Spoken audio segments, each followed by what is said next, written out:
가느다란 손가락은 뭔가를 결심한 듯 열심히 문자를 또박또박 적어나가기 시작했다. 휘웅. 때 거친 칼바람은 창문 틀을 때려대고 있었다.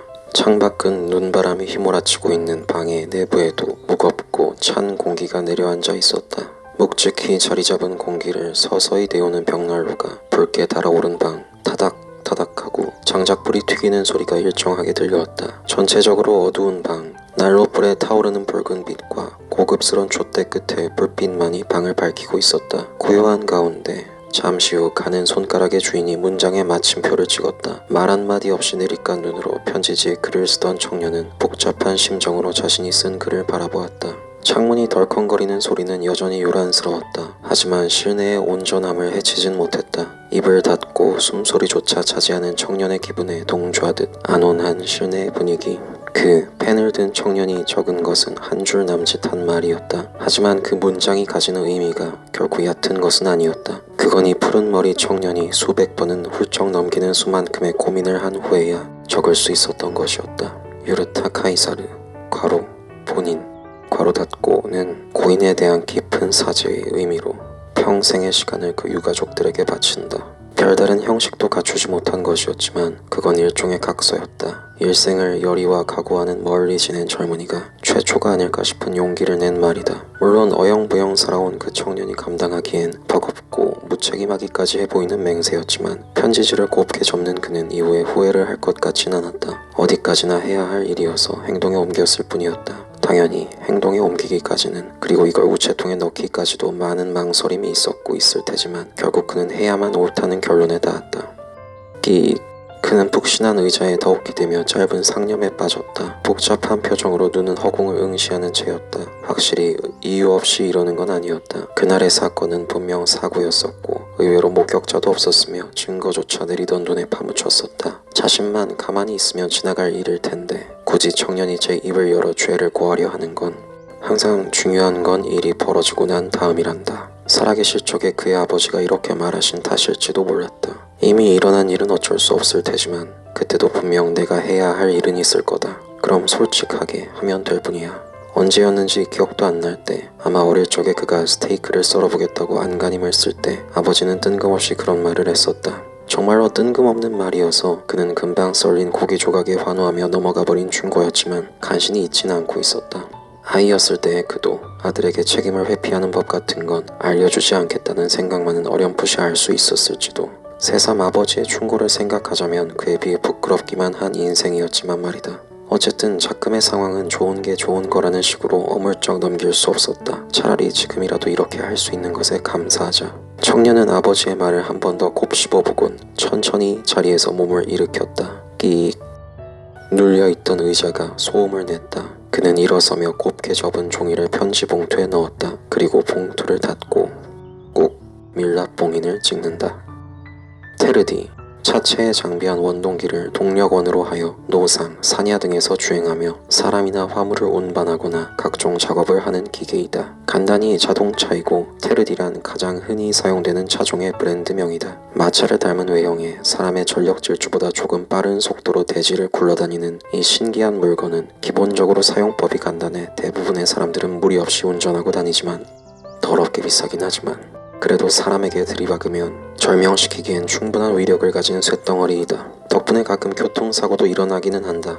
헌데 그런 교통사고가 자신에게 일어날 줄은 몰랐던 것이다. 취기에 올라 겨울에 밤길을 달리던 어떤 청년은 말이다. 붕.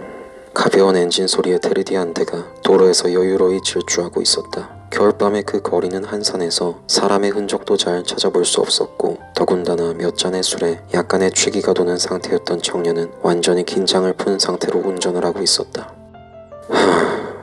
운전대를 잡은 청년이 작게 술 기운이 담긴 한숨을 내쉬었다. 볼은 발그스레하고 눈은 반쯤 풀려서 정신이 몽롱해 보이는 표정이었다. 적막한 고요 속에서 주행하는 운전석의 유리창 너머로 번져 보이는 가로등이 있었다. 주황색으로 빛나는 여러 개의 불빛들이 약간 어지럽게도 보인다. 어쩌면 불빛이 문제가 아니라 청년의 정신이 문제일지 모른다. 아마 분명 그럴 것이다. 청년은 착잡한 상태로 살아온 지 아주 오래되었고 그래서 이런 몹쓸 짓을 벌였는지도 모른다. 시내에서 테르디를 운전하면서 음주를 하는 것은 규칙상 불법이었다. 테르디 자체가 그렇게까지 강력한 파괴력을 보이지 않는다는 점에서, 그리고 또한 아직 미개한 부분이 있는 사회법 구조상에서 정신을 잃지 않게 할 정도의 약소한 알코올은 처벌 대상까지는 아니었으나, 그러나 그런 상태에서 인명이나 재산상의 피해를 나게 한다면 분명 큰 문제였다. 또한 그런 것이 아니더라도 감각이 완전히 흐려질 정도의 음주라면 주행만으로도 처벌을 받게 된다. 어디까지나 테르디라는 물건이 개발되고 긴 시간이 지나지 않은 미개한 사회의 순간의 국면이었다. 흰 꽃송이처럼 하늘에서 천천히 내려오는 한방눈의 흔적들은 청년의 시야를 더욱 제한시켰고, 청년은 자신의 몸이 평소와 같지 않다고 느꼈다. 그리고 그 순간 끼쾅 하는 연속된 소음이 들기까지 청년은 아무것도 느끼지 못했다. 정확히는 실감이 다가오지 않았다. 그가 머리나 얼굴로부터 핏기가 빠지는 것 같은 감각과 함께 이성이 돌아온 것은 소음과 충격이 몸에 느껴지고 나서 잠깐의 순간이 지나간 다음이었다. 헉! 이라고 할 만한 소리였다. 청년은 자신의 숨이 멎는 것처럼 급히 호흡을 들이키며 눈을 크게 떴다. 창백한 얼굴과 손가락의 끝이 가늘게 떨린다. 청년은 고풍스러운 느낌의 차체의 내부에서 문을 벌컥 열었다. 한기가 밀려 들어왔지만 주위에 힘겨울 겨를이 없었다. 내부는 쇳더미의 프레임으로 제작되었지만 그 외장은 고급스러운 원목을 잘 깎아서 만든 자동차였고, 검고 은은한 갈색과 금빛으로 장식이 되어 있는 물건이었다. 그리고 그 앞부분이 약간의 파손이 있었고, 정확한 상황은 이러하다. 청년이 탄 테르디는 무언가를 쳤다. 그리고 그것은 얼마간 더 그대로 방향을 바꾸어가며 주행을 했고 급격하게 멈추었다. 눈이 한없이 내리고 있는 도로 위에 갑작스러운 방향 전환의 바퀴 자국이 남았다. 청년은 차가 멀어진 방향과 반대로 무언가 충격을 받아 날아가는 흔적을 보았다. 그리고 눈을 들어 보기 어려운 장면을 보게 되었다. 한 사내의 싸늘한 모습이었다. 청년은 눈에 담고 싶지 않았지만 순식간에 취기가 가시며 정황이 들어왔다. 어두운 겨울밤, 인적이 없는 도시 외곽의 도로. 청년보다 한참은 나이가 많아 보이는 남자였다. 두텁고 낡은 외투를 입고 있었고 검은 계통의 옷을 입고 도로의 끄트머리에서 천천히 걷고 있던 모양이다. 순간 청년은 밤, 눈, 그리고 그 스스로의 흐린 시야로 인해 감각이 제한되었고 다가오는 사내를 보지 못했다. 조금쯤 방향을 틀어 자연스럽게 지나가는 것이 상리인데 그대로 사내를 친 모양이다. 청년은 심장이 덜컥 내려앉는 기분을 느꼈다. 사내는 그대로 날아가 도로의 한 구석에 쌓여있는 눈더미에 쓰러져 있다. 손에는 무엇인가 봉지 따위를 들고 있다. 식료 따위의 시장 볼일을 보고 돌아오는 길이었는지도 모른다. 검은 머리칼, 고급스러운 외투와 차림새로 온몸을 꽁꽁 감싸고 있는 청년은 이성적으로 더 이상 판단할 수 없었고 곧 최악의 선택을 했다. 그는 그대로 자동차에 탔고 사내를 모른 채 하고서 테르디의 주행기관에 시동을 켰다. 곧바로 테르디가 움직였고 자동차가 불안하게 흔들리며 거리를 따라 나섰다. 눈이 펑펑 내리는 날이었다. 이런 날이라 더욱 사람이 없는지도 모른다. 남겨진 사내의 싸늘한 몸 위로 눈이 덮였다. 그 위에 온통 덮여서 한 무더기가 되고 곧 도로에 아무런 흔적조차 남지 않게 될 때까지 그리 오래 걸리지 않았다.